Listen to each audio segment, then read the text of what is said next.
This video is sponsored by Skillshare.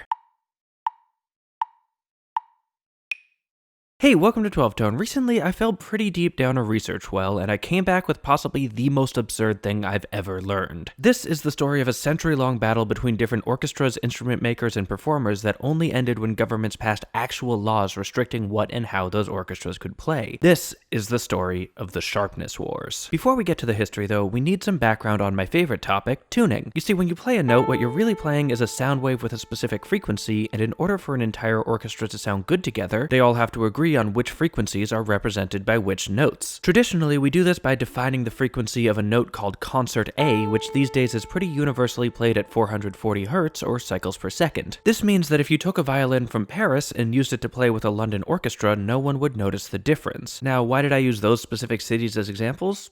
No reason, point is same note, but here's the thing, this wasn't always the case. For a long time, there was no effort whatsoever to standardize pitch. It wasn't necessary, music didn't tend to travel very far, and when it did, you could just adapt to the local tuning. This was especially true because in the medieval period, a lot of local music scenes were based around the pipe organ in their church, and standardizing those is a huge pain, so it was easier to just tune everything else to match it. It was so disorganized that in 1880, a theorist named Alexander Ellis performed a review of old pipe organs, and found that their concert A ranged from around 374 Hz, basically a modern F sharp, to 567, which is higher than C sharp. That's over a perfect fifth between two notes that are supposedly both A. Over time though, as music began to spread more widely, tuning started to settle down, and by the late 17th century, while we had no universal standard, most instruments tuned their concert A somewhere between 415 and 430 Hz. Ellis was even able to determine that Mozart's own pianos were tuned to around 421.6, still pretty flat by modern standards, but at least we were reaching a consensus. So what happened?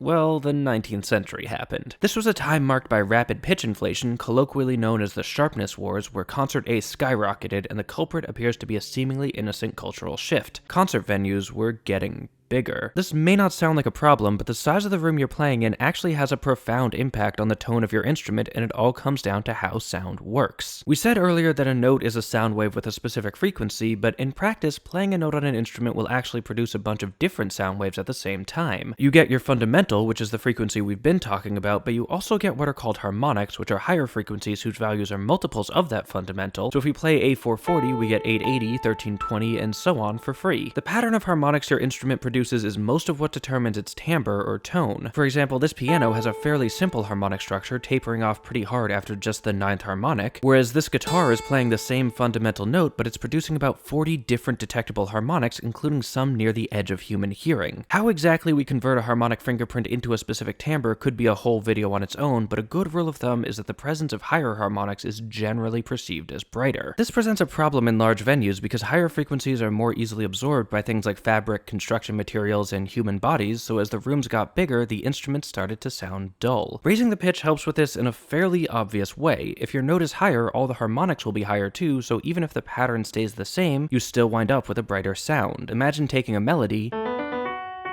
and playing it 3 octaves higher.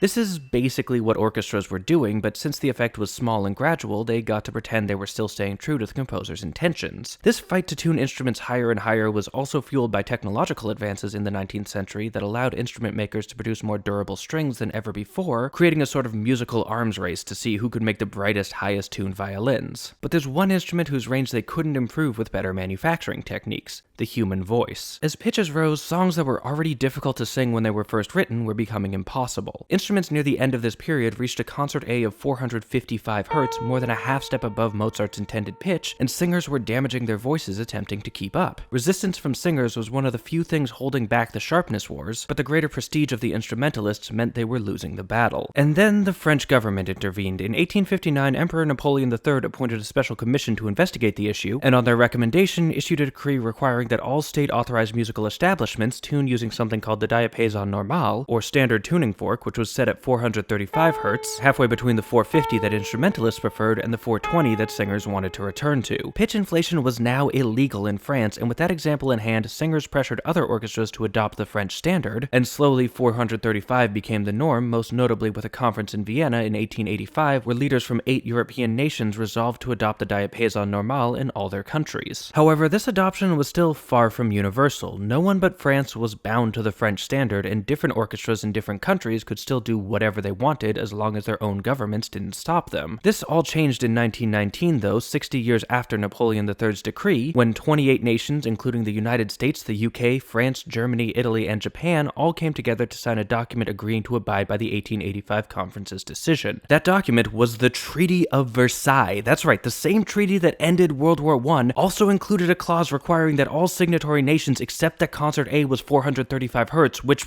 what? Why? How? Okay, if that sounds completely impossible to you, good news, it did to me too. So, like a good academic, I went back to primary sources and looked up the actual Treaty of Versailles on the Library of Congress's website, and there it was, Article 282, subsection 22. It's part of a list of conventions that are mostly about establishing manufacturing standards to facilitate trade between the League of Nations, which, sure, that makes sense, but still, can you imagine negotiating that clause of the treaty? Like, yes, of course, we all want this war to be over, but until you tune to 435, there will be no peace. International diplomacy is wild, y'all. Anyway, that's the complete story of how we all agreed to... wait, did I just say 435? Because at the beginning it was 440, which... oh no.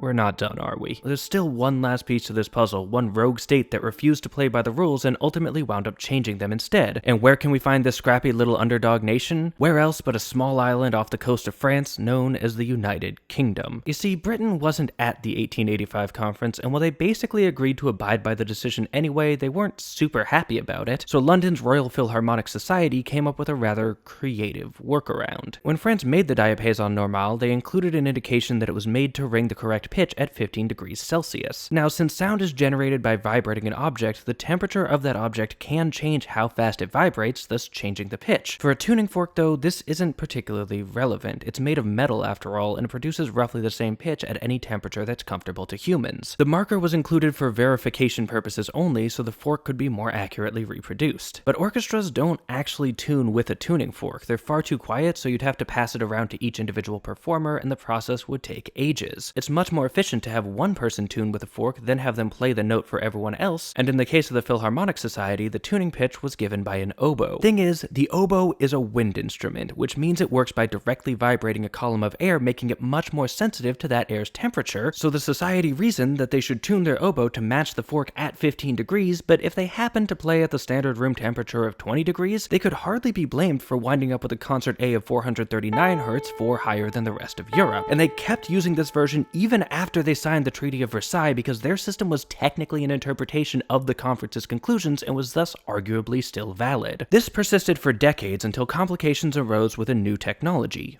Radio. Now, not only could compositions travel from one city to another, but actual recordings could as well, and playing back-to-back pieces by different orchestras in different tunings was drawing new attention to the problem of Britain's mathematical sleight of hand, so in 1939 a new conference was held, this time including Britain and the US, who was also cheating on tuning but in a less interesting way, and they all agreed to adopt 440 as the tuning pitch no matter what temperature you were playing in. It was a great victory for standardization, but unfortunately adoption was slow because a couple months later Germany invaded Poland, initiating World War II.